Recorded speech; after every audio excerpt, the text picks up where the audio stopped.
Allez, c'est parti, on attaque un gros morceau aujourd'hui. On va décortiquer un pilier de l'investissement en France, le fameux plan d'épargne en action, le PEA. C'est un outil que beaucoup connaissent de nom, mais vous allez voir, ce sont les subtilités qui font vraiment toute la différence. Alors, qu'est-ce que c'est concrètement?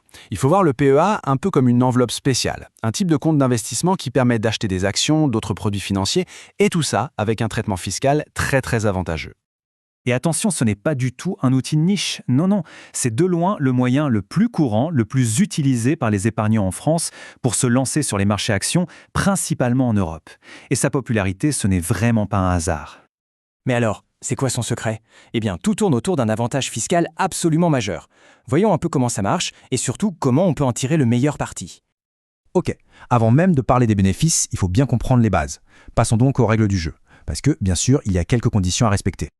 Alors, qui peut ouvrir un PEA? C'est assez simple en fait. Il faut être une personne majeure, logique, il faut être domicilié fiscalement en France, et puis il y a la règle d'or, une seule personne ne peut détenir qu'un seul PEA.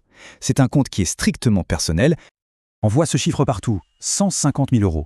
Alors ça, c'est le montant maximum des versements qu'on peut faire sur un PEA classique. Mais attention, c'est un plafond sur les dépôts, pas sur la valeur totale du compte. Grâce aux plus-values, la valeur du PEA peut tout à fait, et on l'espère, dépasser ce montant. Et qu'est-ce qu'on peut mettre dedans? Principalement des actions d'entreprises qui ont leur siège dans l'Union européenne. On peut aussi y mettre des fonds d'investissement, comme des FCP ou des SICAV, en gros des paniers d'actions gérés, et bien sûr des ETF, ces fameux trackers qui répliquent un indice, à condition bien sûr qu'ils soient éligibles. Pour ouvrir un PEA, on a le choix. Banque traditionnelle ou courtier en ligne. C'est vrai que les options en ligne sont souvent réputées pour leurs frais plus bas et un choix de produits plus large. Ça peut être un critère de décision assez important, comme on le voit ici avec quelques exemples bien connus. On en vient maintenant à l'élément le plus important. C'est vraiment le cœur du réacteur du PEA. Tout, absolument tout, tourne autour de ce chiffre magique, 5 ans. C'est la durée qui change la donne. Regardons bien ce qui se passe de chaque côté de cette barrière des 5 ans.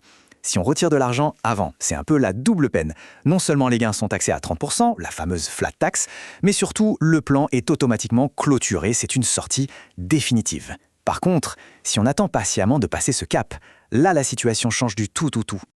Voilà le point crucial, celui qu'il faut retenir. Après 5 ans, les gains réalisés sont totalement exonérés d'impôt sur le revenu. On ne paie plus que les prélèvements sociaux, à 17,2%. Et en plus, on peut faire des retraits sans fermer le compte, et même continuer à faire des versements. C'est là toute la puissance du PEA. Bon, maintenant qu'on a vu les règles et l'avantage principal, la question c'est comment utiliser cet outil de manière intelligente. Passons à quelques conseils et points clés à avoir en tête. Ça, c'est le conseil qu'on entend partout, et pour une très bonne raison. Il faut ouvrir un PEA le plus tôt possible, même avec une toute petite somme, juste pour prendre date. Pourquoi? Parce que le fameux compteur des 5 ans, il démarre à la date d'ouverture, pas à la date du premier gros virement. La bonne approche se résume donc en 3 points. D'abord, ouvrir tôt pour lancer le chrono. Ensuite, il faut voir le PEA pour ce qu'il est, un véhicule d'investissement pour le long terme pour profiter à fond de sa fiscalité. Et enfin, bien sûr, diversifier, on ne met pas tous ses œufs dans le même panier. Pour finir, quelques détails pratiques mais importants. Les dividendes qui tombent ne sont pas taxés tout de suite. Ils arrivent sur le solde du PEA et peuvent être réinvestis. Il faut aussi se rappeler que c'est un investissement en action, donc il y a un risque de perte en capital.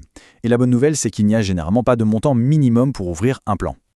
Alors, au final, la question se pose. Avec cet avantage fiscal qui est vraiment unique après 5 ans et sa flexibilité, est-ce que le PEA ne serait pas justement la pièce manquante d'une stratégie patrimoniale bien construite? C'est une réflexion qui mérite d'être menée.